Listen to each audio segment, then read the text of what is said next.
But I don't know nothing. I can't see anything. I'm so nervous. I feel like I can't even tell you how nervous I am because because I've I've been waiting for this. You've done this a dozen times already, though. And I don't know if it will. It says that I'm on air, but I don't see anything happening here on Restream. Yeah. Also, this says upcoming still on YouTube. Well, why wouldn't it? You have to take a drink of water. Okay.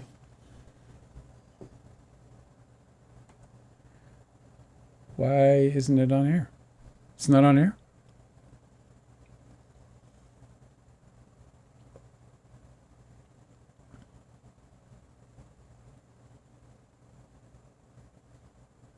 Oh, home?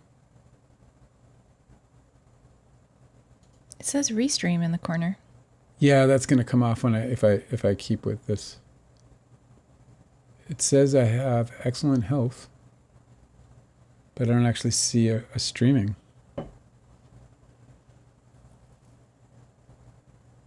So is it not working? Let's go to our live channel here. Oh yeah, you're live. It worked. I am live? Yes. Well, this is unfortunate though because I have no monitoring of it right now. None. Oh, really? No. So you wouldn't be able to put something up on the screen if you wanted to? Oh no, I can see what I'm doing, but I can't. Okay. I can't see anybody else. I can't see our chats right now. Oh. So I don't know if anyone is here. Hi, if you are. Yes. I am Bobo is here. Guilty Bobo. Angel's here. Delicate's here. Hey, you guys, what's going on? You guys are like, what's Dale doing? Man, Sorry, I was kind of late to the party. I was like, it's not working. Oh wait, it has been. Let me go to this Oops. chat button and see if. Oh yeah, look at that. Okay, so there's some chats. Okay, hello guys, what's going on? I'm not very good at this. I'm also not very good at this. I can't see the actual stream, so I don't know what's going on. But I just I'm going to start right now with an apology because yesterday's sound, I had no idea. I'm imagining I didn't hear the stream sound, but I'm imagining that it must have been as bad as the recording. Oh, Dr. Susan's with us on TikTok. It was absolutely frightening. Hi, Dr. Susan. Did she say anything? Just said I am. Because I'm supposed to see TikTok as well. It's supposed to be unified. But thank you for monitoring TikTok. We're good. Hi, Doctor You did it. Susan. It's good to see you. Good to see everybody. Yes, I've been nervous about this because I've been, whatever. We got that. TikTok finally gave us our Restream keys, and now we're doing this Restream stuff. And so I'm pretty excited about it. Hi, Angela. Are you ready? I've sort of, mostly. I think I'm still nervous, but it's good to see everybody. You did fix the sound. I'm a little self-conscious. Everybody can hear my mouth sounds. Oh, no. I fixed that too. I got, I think, man. I know I'm this close. You're a pro. I know I'm this close. It's like, if I'm such a pro, it's almost embarrassing. Why? How many times? Well, look, I've never done this before, so this is a new thing. Yeah, I know. And especially doing hardware and software. And then I worked with sound mixers. I wasn't one. So I'm like, oh, fuck, I got to figure out this whole I think you can give yourself a little bit of grace and appreciation for the hard work that you've succeeded at doing. Well, thank you. I don't know a lot of people that just throw themselves into something totally brand new and then nail it. Well, thank you for being so kind. I appreciate you. You know I do. Hello, everyone. Welcome to Tuesday. Oh, Delicate said the sound was Night. fine yesterday. The only thing is that Angela was a little soft. Yeah, Angela was. Yeah, so So in the recording, you're good. she was terrible soft. But today she's not soft? I'm strong, like bull. As long as you aren't a mouth breather, Angela, you're fine. You know those people who go, they start out with... I know. Wasn't that one of the witnesses in the Karen Reed trial? There was that Yes. renowned, Yeah. I don't know, I think she was... I have my own issues. I do really harsh S's. I'm like a slippery snake. Yeah. And We also, are Siamese, I do if this, you please. I tend Boom, to boom, boom. start with this sound a lot. Oh, do you? Well, that's so common. I know. I have to learn how to stop doing that. It'll take you to don't smack your whatever top of your mouth. I don't know what is that. I see it a lot though. It's like you're opening your trap to talk. That's the sound of the flaps opening.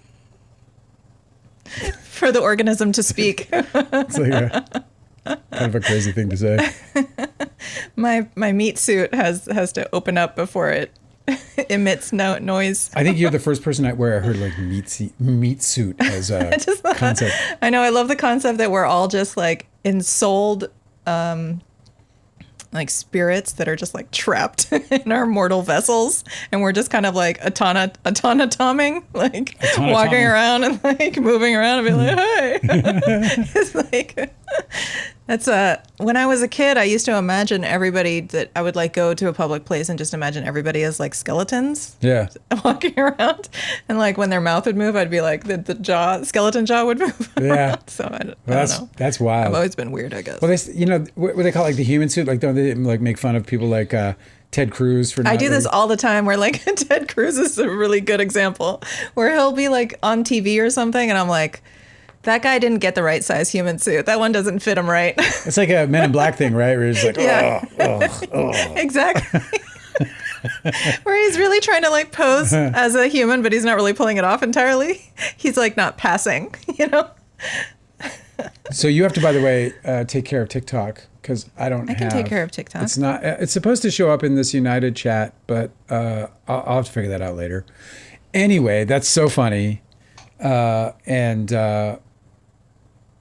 Anyway, cracking me up. You crack me up. Full Dark No Stars is here with us on TikTok. Hey, good to see you. As always, I hope you're. Is it the? So it's the. I can't see what we're streaming on TikTok. So it's like a. Yeah, it's the two. It's the two of us. Yeah. Just the two of us. You did it. That's what you wanted to do, right? We're back. I'm tearing because I got some lotion in my stupid eye. My human suit, I had to be lotioned. And I got it in one of the holes. You got one in your human suit? Speaking of people in their human suit, I was watching the video from yesterday, and that's where I was apologizing for the audio, but I happen to have to, of course, watch that Justin Baldoni replay that I did, which I'm excited because I'm going to do some cutting, and we're going to start mixing in media, which I'm excited for. But anyway, Justin Baldoni was a guy uncomfortable in his fucking human suit in that interview, like in a big way. Like he didn't look like himself. It was the most relatable way I've ever seen him. What do you mean by that? Being uncomfortable at the pinnacle of a big achievement. Like that's like the ultimate like test. You're going to talk to reporters about the accomplishment at your big premiere, and being really nervous about that. I was like, that I see myself in that. Like, that's how I would absolutely fucking crumble in that situation. In retrospect, it feels more like he's like, he knows that like the heist is going on right now. Oh, while they're talking. I took it as the way that he was acting was really genuine. And I thought that he did it. What I was seeing is him forgetting about the act that he was supposed to put on. But when you see him in those photos that they took of him in the basement, he looks great. The alleged basement. No, you could see in his eyes. He has this knowing look, and it's sneaky. Like, I think that you can tell he's making a face of like indignation. Like he is trying to punish somebody. The look on his face when he's posing, he sat the party of all the girls that were with him, the women that were with him in all these really awesome gowns. Yeah. And he made them sit on water pellets for a photo. And you can see his face really clearly in that one. He just has a look on his face where I'm like, oh, okay. He is fully present in I'm collecting attack evidence or whatever, material for my smear campaign right now. But that interview you're talking about, I feel like he was being really sincere and genuine about how he accomplished something and he thought that he was on the precipice of more success, and there's a lot of doubt and discomfort about whether you're fully able to or whether you can really represent the accomplishment and the accomplishment of everyone else verbally. Like, that's impossible, Yeah. He was definitely... I liked him in that. I thought it was relatable and kind of sweet to see that side of him. I don't know. I really don't know what happened to this guy. I believe him when he says, every time that he says he's a work in progress, he's really excusing his bad behavior. But when he says it, I know that he really wants to be better. I really do believe him. Like, I've seen a bunch of his like interviews and stuff where he's talking with people on the Man Enough podcast. And I believe that he thinks he's fucked up and he wants to change. And I think that there's a part Like, I think he fell into an old pattern when he felt threatened by Blake Lively, and he let it take control of him. And he listened to the worst people, and he took the worst advice, and he brought out that like old indignant, that's not the right word, like vengeful. This isn't his astrology chart. He's really vengeful if you wrong him. So he felt wronged, and instead of working out the feelings and realizing like, oh, actually, like I'm mistaking this. He's talked about that in his podcast too. It was really amazing. We talked yesterday about this Reddit post where they were talking about his approach to his character. Yeah. Somebody continued that conversation, a different Reddit user, and posted a bunch more of his interviews where he's talking about his approach to Ryle. And I think it exposes a lot of like how he wants to be this person who's reinvented himself, but he keeps slipping back into these old abusive patterns. And I think he's talking about himself. Like, I think that he played that role and he felt really close to it because he related to it. So then are you thinking like this is like more of a self-sabotage than like this misogynistic like outburst, Yes. for lack of a better term? I do. I feel like this is going to keep him up at night. When at the end, when the press has all moved on and he realizes that he has absolutely obliterated this big career that he had worked so hard for, I think it's going to keep him up at night that he reacted so badly. And you're saying, so you're putting us like in that spot where he's saying to somebody, I want to know that you guys can bury her. Like in that moment, you're talking about that moment. That was his moment of regret. I feel like looking back, he might be like, I was in a fog then. I felt like I was being attacked, and I should have handled it differently. He talks about this constantly on his podcast. He talked about what stops him from like right action. Like he's in a situation where he gets a complaint. Like, let's go all the way back. He's in the situation where he gets a complaint. He does the wrong fucking thing. Well, he's in a situation moment, where that lack of action and continuation of these kinds of behaviors by both him and his partner escalate the problem even worse. And given another opportunity to fix things, he doesn't fit. Well, that's not true. I guess if I'm moving all the way up to the 17-point thing, I guess there is no argument that after signing that, everything pretty much went smoothly until the end of the shoot. Is that correct? Is that? Yes. Okay. Yeah. Both sides are saying that after he agreed to the changes, like him, Sony, and Wayfair all agreed to the changes that Blake Lively proposed, that everything went smoothly and they finished the shoot.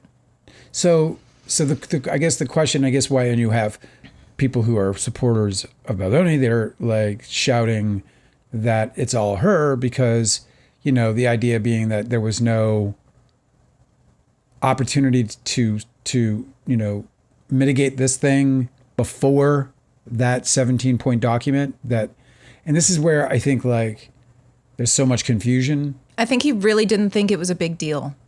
So he thought he was doing this shit and he didn't. So this is where I think some people wonder if she was planning this as opposed to just being, you know, objecting to the behavior, right? It's just impossible because she couldn't have planned his behavior. I think he did out of hand stuff. And I don't think that he thought it was a big deal. And then when she was making a big deal of it, he would apologize and then she would immediately back off because obviously she's not trying to like engage in a prolonged conflict. She just wants to make a complaint in a professional setting. But you know, when they even said in Baldoni's timeline, they said he apologized and she was like, you know, to Heath, she was like, I know you're not trying to cop a look. That is what every woman know. We get really, really well practiced in this diffusing tension, regardless of whether we created it or not. Like when you're dealing with a man, you're really good at navigating and smoothing things over so everybody can just move on. And the man in the situation is usually more than happy to do that. So she's trying to like just keep the ball rolling, right? She's trying to keep this film production going so that she can just be out of it on the other end, and hopefully they can make something nice they both benefit from. But I think that, I mean, it's weird. It sounds like I'm trying to like psychoanalyze Justin Baldoni, but he talks so openly about his struggles with this specific reflex in his personality traits in his podcast. His whole thing is like bearing his soul and then analyzing it with everybody. Yeah. You know, to his credit. But I think that having Jamie Heath around who's like constantly laundering his reputation for him. Like constantly saying like, oh, it doesn't matter that you did something wrong as long as you're hoping that you can move forward and become a better person. Like one of Baldoni's favorite phrases is, I'm a work in progress. I think Jamie Heath reflects that back to him constantly. So he never actually has to take accountability or actually fix any of his problems. He could just be like, I screwed up, but you're going to give me grace, right? Because I'm just a work in progress. We're all messy, right? Like we're all just doing our best. I just can't understand why I just can't understand why the opportunity it presents itself with like a complaint that you don't take action in that moment. I don't think that he knew about his responsibilities to the Civil Rights Department, like that an SH complaint is a serious thing that has to be addressed according to this protocol, and that if you are an employer in a state with these rules, then you have to comply with them, or else you're susceptible to litigation. And another thing is, like, I don't think any of it would have turned out into a lawsuit. None of it would have turned into a lawsuit if this retaliation scheme hadn't surfaced. He wouldn't be sued for any of this stuff. He would simply be a guy who, you know, maybe has a reputation for being hard to work with. He had that before. I mean, I don't know how credible it is, but there were crew members who said that they worked with him before and said that he was a real asshole to his crew. And the way that, in terms of its credibility, I think most people who don't know don't care until they experience it themselves in terms of reputation for being a shit on the set. Like, that's not a big deal if you're not, like, you know, breaking rules. If you're not, yeah, like, and these other lawsuits that he was sued by all these other people that he'd worked with. So eventually, I guess his reputation would have caught up with him. But the reason why he got sued was because he deliberately tried to attack her in the press. He engaged. Of course, the retaliation. Delicate is saying he did think it was a big deal, or else he wouldn't have hired Melissa Nathan. But I think what you're saying is that you didn't think he thought it was a big deal until that 17-point document hit the table, and then it was like, oh fuck, yes. This was like, yeah. Are you guys out of? It's this bad? Like, no, that was months after these like offenses started accumulating, right? It was the very first month, like in May of 2023, was it? I can't remember.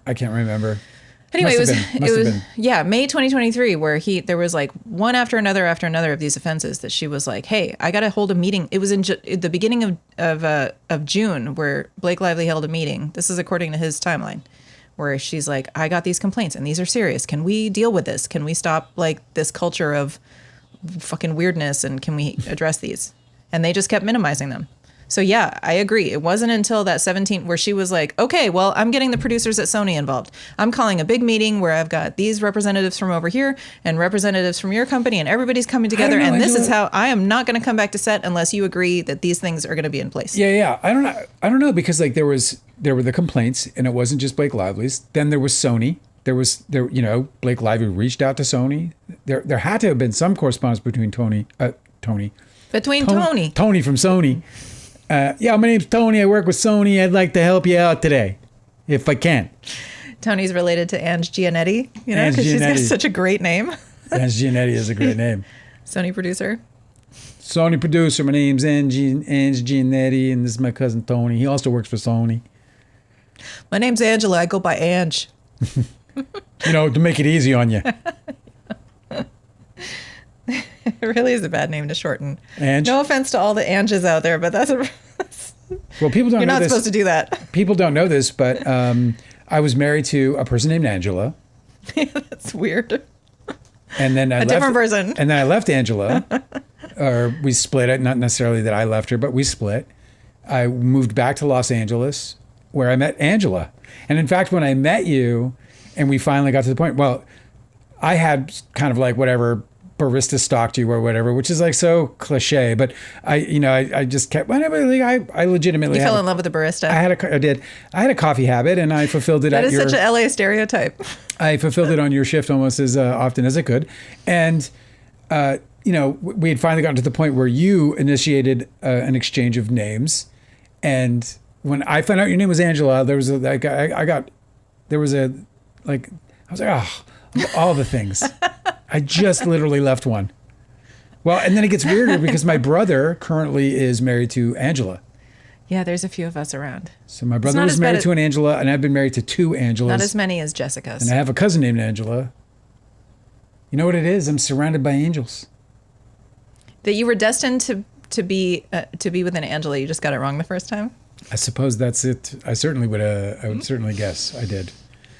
So yeah, I don't know. There were so many things leading up to the 17-point document. For fuck's sakes, that's why the thing exists in the first place. That I feel like he has to be dense to not understand what's going on. To be this idea of like this guy who's like, oh, it's not that big of a deal. Well, look, dude, he skated out of any responsibility for those lawsuits before. That's true. He has had a long history of bad behavior that doesn't amount to any consequences. That's true. So I bet he was just like, listen, it'll be fine. It'll blow over. Who cares? Let's just go forward. Listen, we are all light and love, right? Like, isn't his religion? They're all a bunch of huggers. Come on, let's hug it out. We don't really feel bad anymore. It's a plausible theory, man. His whole, dude, somebody shared a clip again today. No, I went looking for it. I can't remember where I saw this, but it was from his podcast where he's talking about how his statement is, if people knew the way that I talk to my wife, that I would get canceled. Yeah. That I have a responsibility to all of these fans. And if they knew the real me and the way that I screw up, like the way that I talk to my wife sometimes, then they wouldn't be fans of me anymore. I'm like, God, that's such a phenomenally stupid thing to say. But the thing that he continues saying is like, I'm so fucking terrible. I know. That if you overheard me in a conversation, I would be immediately canceled, maybe even jailed. No, I know, it's crazy. Obviously, what he means is that he just was snappy because they've got 2 kids at home. Like, who isn't snappy with their spouse? Well, here's the thing about him that kids? I agree with you about, that he and that I understand why people see this as so appealing in him, is that he has this great way of identifying his weaknesses and talking about them. And he bears it all. And that's really, especially, him being like, this is what men have to do in order to heal their man wounds. But he doesn't actually, this is where it gets so confusing. Because even if you have a Blake Lively out of control, even if you have this ridiculous scenario, and I believe that to be a ridiculous scenario, this woman didn't just fucking go to her first set. This is his first big movie, not hers. Okay? Yeah. So I don't buy any of that nonsense, frankly. But even if you want to believe the nonsense and say, okay, well, Blake Lively somehow regressed into some completely inexperienced, idiot who showed up on a set and had this vindictive power. I'm surprised that nobody's nailed. See, this is why there's a one-sided smear campaign. Because if she was trying to do it on her side, they would really exploit how he's new at this and how she's a professional. Yeah. Anyway, to his credit though, he talks about how he'll get out of hand talking to his wife, and then he'll immediately stop and be like, "Oh my God, I'm being such a jerk. That sucks, and you don't deserve that, and that's all on me." But he admits to doing this sort of thing, and I just feel like this is the same kind of pattern that makes sense when you think about what he had to have done in those moments where he was talking to his publicist and saying, "I want to know that she can be buried." This is what I'm saying. Right? It's so out of control at this point. So there's he didn't check himself. I think he was too wound up. Is it possible he's bipolar? Is it possible that this guy is just coming at life in these 2 different extremes, and they're unpredictable? And I'm struggling to figure it out. I have the same issue with Toby too. I'm like, what makes a person behave this way and also not feel bad for behaving that way? I think there's a mechanism of justification. I think that I knew Toby well. Toby and I, we would embrace, on a regular basis. We were very, very close friends. And I think that he created a justification. My career advances if I throw every one of my friends under the bus. I think that was the consequence. He created that as the consequence. The consequence of all this is that I'm going to be okay. The reality is that you need to be set straight. No, it's true. He talks about it in his deposition too. He's like, he sees everything as a hierarchy, and that he needs to be a climber because he started at the bottom and he deserves to be at the top. Toby explains that. That's his worldview in regards to his friends. I feel like maybe so also in Justin Baldoni's memoir, he talks about how he's constantly afraid of losing everything. And I think that's kind this of is where I was asking you about the self-sabotage. Yes, dude. I think he has constructed a paranoia of destruction and loss that is so clear to him after thinking about it, ruminating on it so much, that he had to defend himself from it, even though it was never going to come to pass. So he fucked up every opportunity to stop this from happening. It's so mythical. It's like it was his self-fulfilling prophecy. He was so paranoid he was going to lose everything that he tried to protect himself, and that is what is going to result in him losing everything. And I hope he recognizes that. I don't know where he's going to go from here, but maybe he can do like a whole like truth saying, like bare my soul about how I screwed up and I started a war I couldn't win, and like I don't fucking know. Start a new podcast. Can't be man enough anymore. Can't be man enough anymore. No, he can't call himself a fucking feminist after what he's done. Okay, do you want to get into this new thing? He can't. Yeah, so the new thing is that there's some new court docs, and within these court documents, there's even more evidence of a collab. It's not clear to me why these were released, because they were connected in somebody's post. It didn't seem like it was relevant to what they had initially said. So I'm very confused about where this came from. But this is legit. This is an email from Katie Case, who's works at one of the publicists. By the way, Delicate's just rocking this. She's like, meh, I see him as someone who goes to church every Sunday, but is a trash bag of a human outside of Sunday mornings. I totally agree with that. He's admitted that. So, because there's this like this duality, right? This idea that he's going to show up and like be this,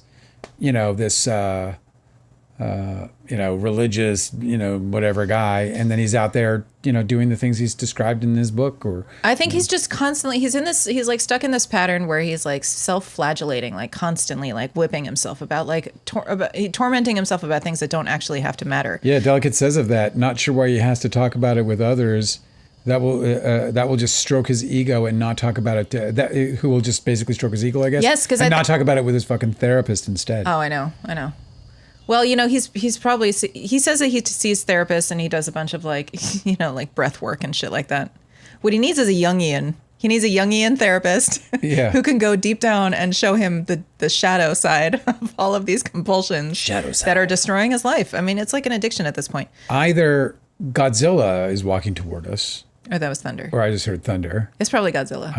I want that. I'm going with Godzilla. I'm going to go with Godzilla because I just want to hear that big, mechanical scream of his. Yeah, we or are her. not. I don't know. Do we figure that out? Do we know if Godzilla has a gender? Oh, well, I don't know. She's Is there a very debate? beautiful. She'd make a very beautiful Godzilla lady. I totally agree. Okay, do you want to hear this or not? Please, let's Do you care about this? I do. Does anybody care about this? Probably not. Okay, this is an email. You know what? Before you do, Oh my God. Lee says Justin is always acting.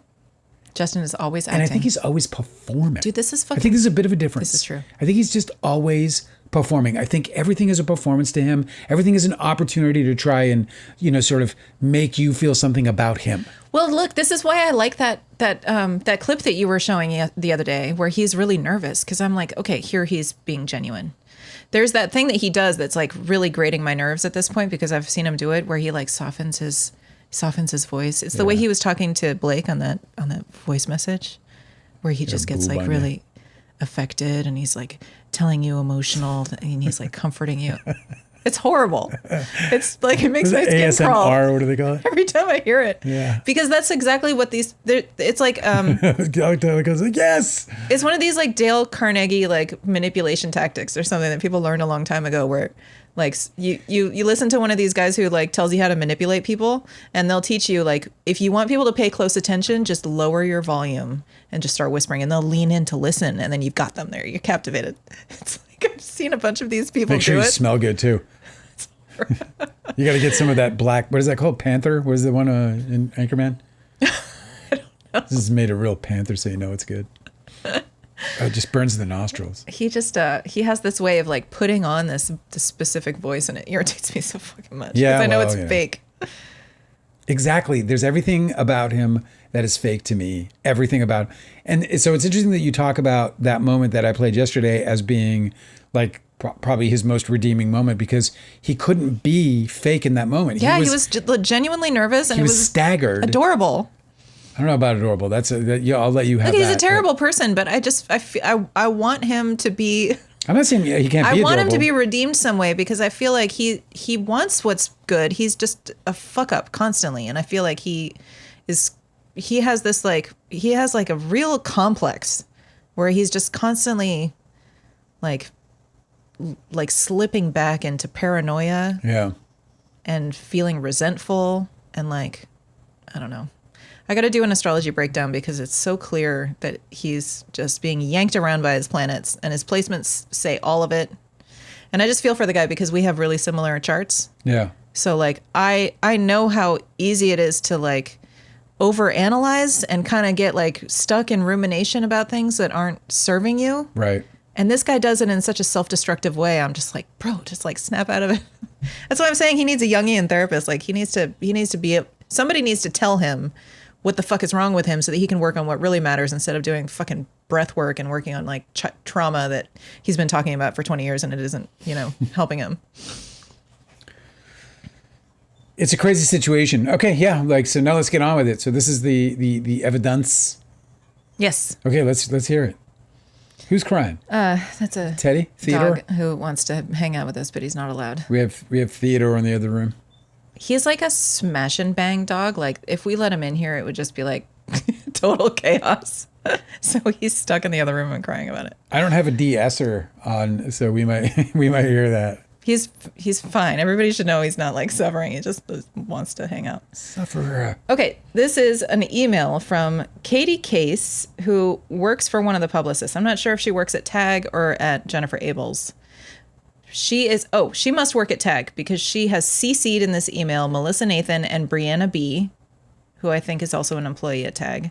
But the email is being sent to Jamie Heath and Jennifer Abel. Okay? Okay.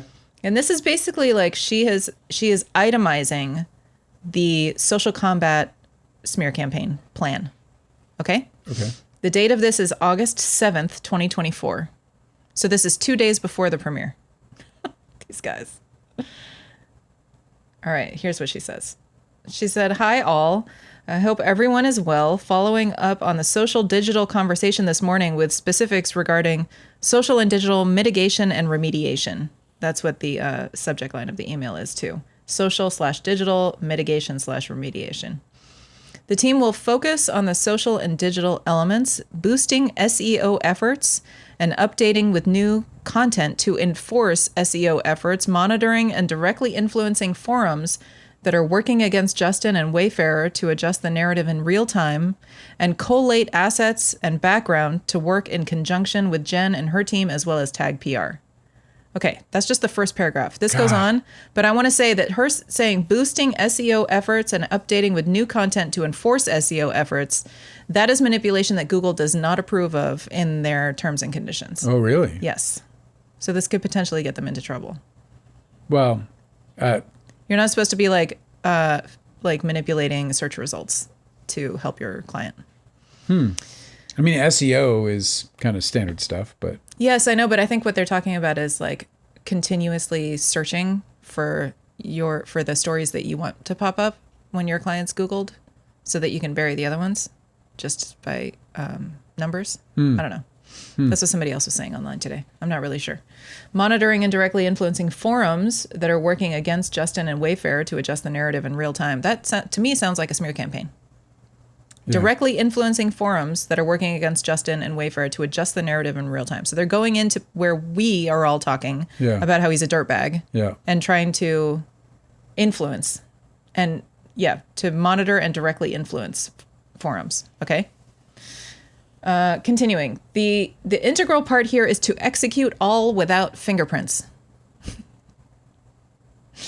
Special efforts include, and this is a long list, okay? Monitor and... I just can't believe they put it in writing. It's just it's the wildest thing. All without fingerprints, but here you go. By the way, Delicate saying, I think Case is one of Wayfarer's lawyers. Katie Case. Katie Case. But you could be wrong, she said. But she looks thought like that ex-patriarch had talked about her. Oh, that's interesting. Maybe she's a lawyer that works at TAG, but this is definitely a publicist's email. This is not a lawyer's Right. This is not for sure. Like that doesn't sound like a lawyer. Yeah. The integral part here Even is in to her execute office. all without fingerprints. That's not a lawyer talking. No, a lawyer's not going to do that. Okay. Specific efforts include, and this is a long list. That's really funny, Angela. You're right, though. Like a lawyer would be like, yeah, and then just wipe it off and then throw it in the trash. Special efforts include monitor and report forums, threads, sites, links, and more that are working against Wayfarer Studios. And that's an interesting framing. Are they working against Wayfarer Studios? Is anybody against Wayfarer Studios? That's how they framed it for themselves. Huh. So monitor and report forums, threads, sites, links, and more. And that is the first item, and that was all that we were told that Jed Wallace was doing. That he was simply monitoring. So sending links back, being like, hey, I saw this, I saw that. Well, that's not all. This list is really long. But wait, there's more? Justin, next item is Justin and the overall narrative. Oh, I guess this is that wasn't supposed to be another bullet point. So the whole thing is monitor and report forums, threads, sites, links, and more that are working against Wayfarer Studios, Justin, and the overall narrative, as well as derogatory comments. Are you responsible for derogatory comments? I probably am. I think these guys are fucking dirtbags, and I've told people for months. Well, I think you're allowed to have your opinions. Yeah, They're your own. Okay. Know? Next item is special efforts include leverage relationships with Discord, Reddit, X, IG, TikTok, YouTube, etc., to expose behavior of Blake and other parties, both current and past, and engage directly with communities to adjust or influence the conversations taking place in real time. Both current and past behavior of Blake and other parties. I'm sorry, how the fuck is that relevant? Right. Her past behavior has nothing to do with their that's current... obviously, that's a smear campaign. That is a smear campaign. And by the way, like as soon as you... Now, do you know when this is dated? This is dated August 7th, 2024. So he is targeting days for a smear before, campaign. This is the days star before of Kirsty his... Flaw. I'm sorry to talk all over you, but this is just days before Kirsty Flaw put out her fucking video. Yes. Just days. Past behavior, both current and past. I mean, come on. That's a 6-year-old... Mm-hmm. That was a 6-year-old video at the time. Leverage relationships with Discord, Reddit, X, IG, TikTok, YouTube, etc. to expose behavior of Blake and other parties, both current and past. Yeah. And engage directly with communities to adjust or influence the conversations taking place in real time. By the way, just today you showed me, and I need to, just kind of suck it up and be a, if I'm going to talk about this shit, like take it. I just can't stand some of these influencers. And you showed me Sassy Dave Navarro bragging on how he loves him some Jed Wallace and how Jed Wallace loves him. Jed Wallace is seen in a message thread saying that he loves Zach Peter. Right. It's and so it's right there. Like there it is.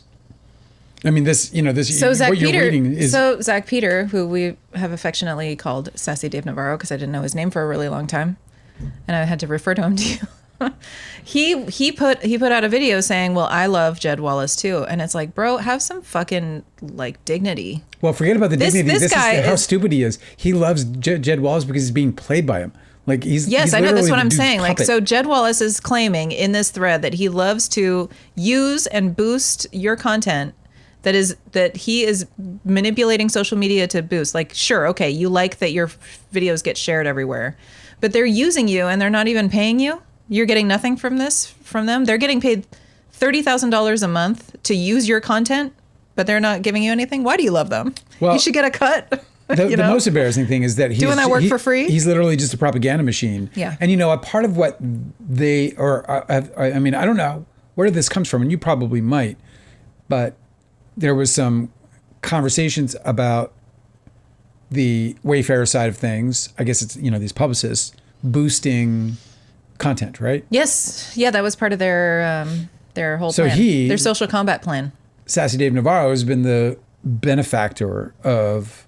Yes. I'm assuming. Yeah, like his numbers go up because they're boosting it. Because you can buy, you can buy from TikTok. You can literally buy views. Did you know that? No. Yeah, you can buy views. You can be like, boost your content, and then they'll throw it out to a bunch of people who don't care about it, and then they call it views, and it's like a bad idea. So that's probably what they do, maybe. Yeah. Okay. Next one. Special efforts include, utilize CTR manipulation and contextual links to push up positive PR to change subject matter opinion on the first page of Google. This is what people are referring to that is against the Google's terms of service. Utilize CTR manipulation and contextual links to push up positive PR to change subject matter opinion on Google's terms of service. Utilize CTR manipulation and contextual links to push up positive PR to change subject matter opinion on the first page of Google. Apparently, I don't know, this isn't coming from me, but apparently Google does not... Doesn't like that? That they frown on that. Huh. Well, I'm not sure how terms of service would be. I don't know that they're not using a Google service there because that's indexing. Mm-hmm. So that would be like Google's algorithm needs to change if they want it, if they don't like it. So this is typical. This is something that is like you can buy from any crisis PR. Like publicists do this all the time. Exclusively, because doing anything make them liable for. They're not allowed to do this to attack somebody else or to diminish anybody else's reputation. They're only supposed to support their client. So that's where they're screwing up. Okay. Next one is special efforts include work to remove links that are harmful to Wayfair Studios, Justin, and the narrative alongside the appropriate teams. Okay. Yeah. Disavow and report outdated or cached non-relevant links and clean up spam and or negative links that are ranked within the SERPs as needed. What's this all sounds SARP? SERPs. SERP. SERP. Yeah. SERP? SERPs. They probably call them SERPs. That's probably like the shop talk. Yo, did you get on those SERPs? That's what I said about like Blake Lively's authorship. It's like shop talk. Oh, I know. Yeah. That's annoying. Okay, next one. Special efforts include. This is a long list, right? Yeah. So they were saying that Jed Wallace and what they did they were only monitoring. Like, no, they're doing a ton of shit. Okay.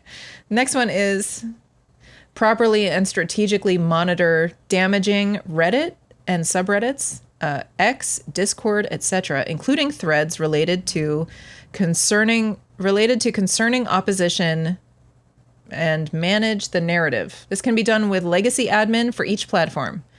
As part of this, expert admins will also monitor and protect peripheral elements like Wikipedia, fan pages, and more to ensure threads and narratives are handled appropriately. But the language is very interesting because it says monitor and protect. And so something that Jed Wallace has said he was only doing was monitoring. Mm-hmm. Well, it sounds to me like monitoring doesn't just come as its own thing. Editing Wikipedia is a big problem. Like you can tell when they ramp up your smear campaign because you'll see your Wikipedia gets edited. I haven't looked at it in years and years. Yeah. But when I first did, so there was like a Wikipedia on Dawn's Plum that was hurting. So I went in and I just did everything, including like, my open letter and like just updated it. And then it got like attacked after that, like wildly. Yeah. So I went back and I corrected it a couple times and then I just got exhausted with it. And I was like, well, fuck, I have an all day with this battle. You know what I mean? Yeah. Okay, next item is actively sway the algorithm with one SEO charged hub/site created and overseen by the team. That is the lawsuit info website, I'm sure. Actively sway the algorithm with one SEO charged hub/site created and overseen by the team. So that was part of this smear campaign. Yeah. Was to create that website, which means that the lawyer's involved. The lawyer's involved, dude. The lawyer's involved in that. Okay. I can't wait till we're still waiting for a ruling, aren't we? Yeah. On what? We're waiting for a ruling on some discovery, but there's something else we're waiting for a ruling on. On Friedman. Yeah. Whether he's going to be sanctioned I don't know whether he's. I think it was sanctions. I know. It's a lot to track. I know, it's too much. Okay, the next item is taking down full Reddit and all social accounts as needed. I don't know what they mean. Do they mean like when they come into our comment section and they dogpile us? Is that what they're talking about? Full social. They were calling it another document, full social takedowns. So taking down full Reddit and all social accounts as needed. They don't mean removing because they can't remove accounts, or can they? Are they blocking people or reporting people? Well, I don't know. Maybe they're reporting people. I wonder what taking down would mean. I think he's tripping over the storm. Oh, maybe. Yeah. Next one is organically engaging with audiences in the right way, starting threads with theories the team approves of.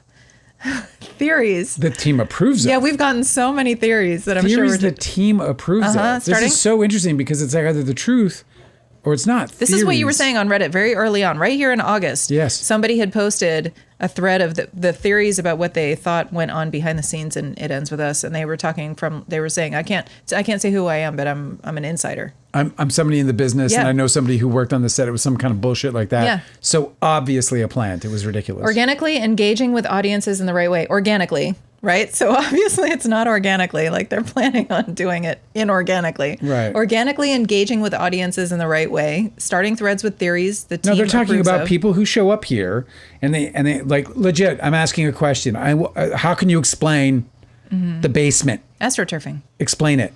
And asking questions that no longer place Wayfair and Justin on the back foot. Yep. So it would be questions like about Blake Lively then. Yeah, right? yeah, like changing the narrative. Right. What about this? What about that? Oh, if he SH'd her, how come she didn't, complain to SAG? That's one of them. You're like, okay, well, we're no longer talking about Justin doing the SH. Yeah, no, I know. There's so much of that going on around us at this time. It's fucking wild. It's just so wild to see how these tactics, because you see, the other thing is like watching Donald Trump because he's an open book on it. Yeah. So when you watch the way he does things, the way he creates these diversions, all of this is going on in these campaigns. This is more sophisticated in terms of like the exposure to the real back end of it. Mm-hmm. But we know that's going on with Donald Trump. We know that very much because, he rules Fox News.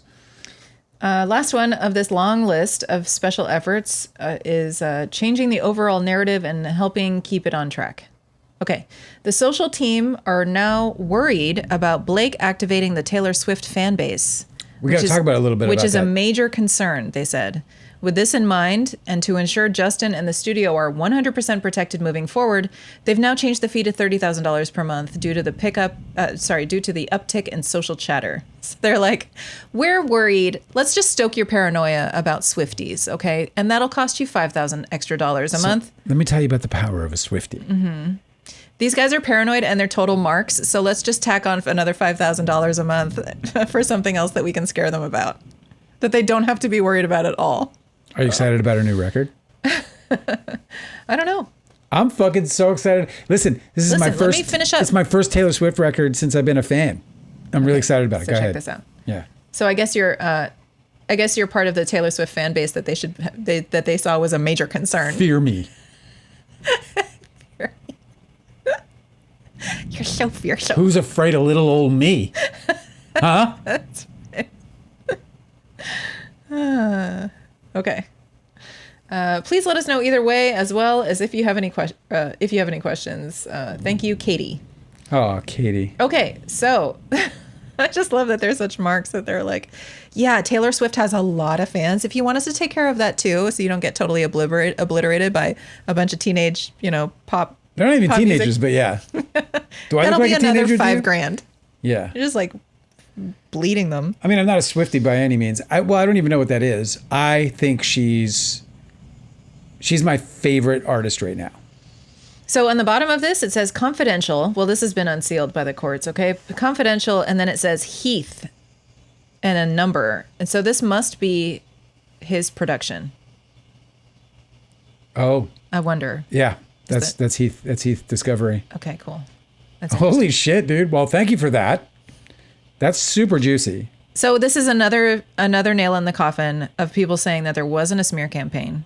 Here it is. They're still planning it, but all of the things that they're saying that they wanted to execute seem to have been executed, and the judge has clarified that he does believe that this panned out to an affected smear campaign.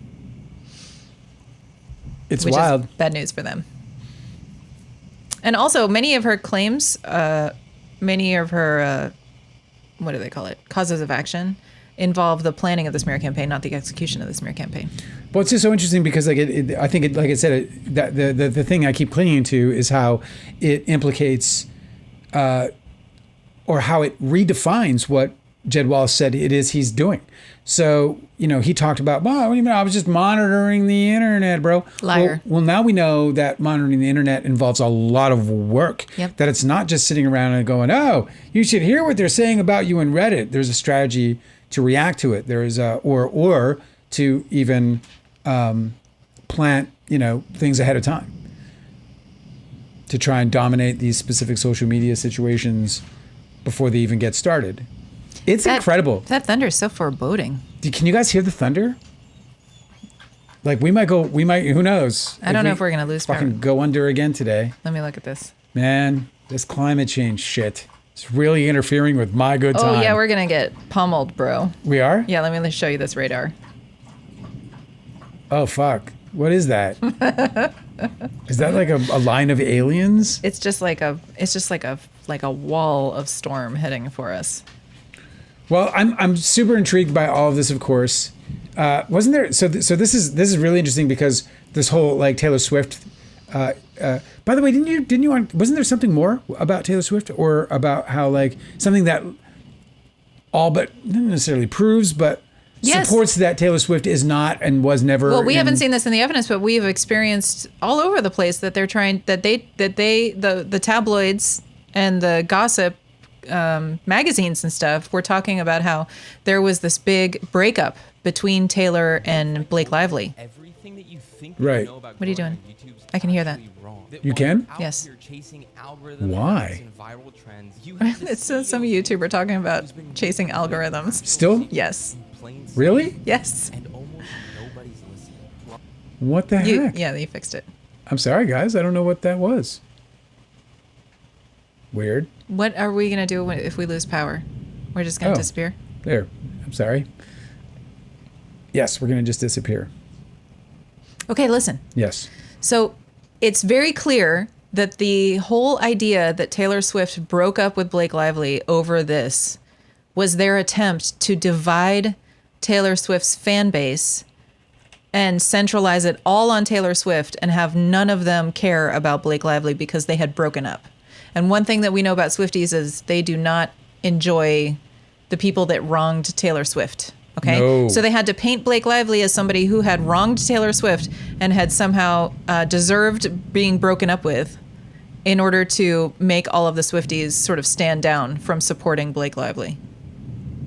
And, you know, I think most of them were smart enough to not buy into that shit because they never had evidence of anything.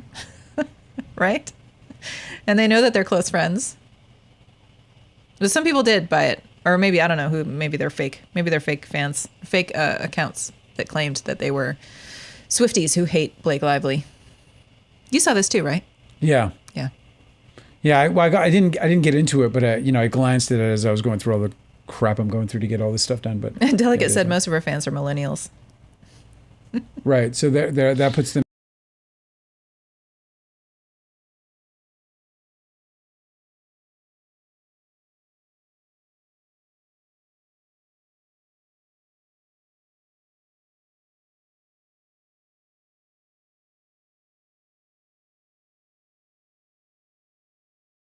This year, a wiki editor who uncovered suspicious edits in Kirsty Flaw's page was doxxed.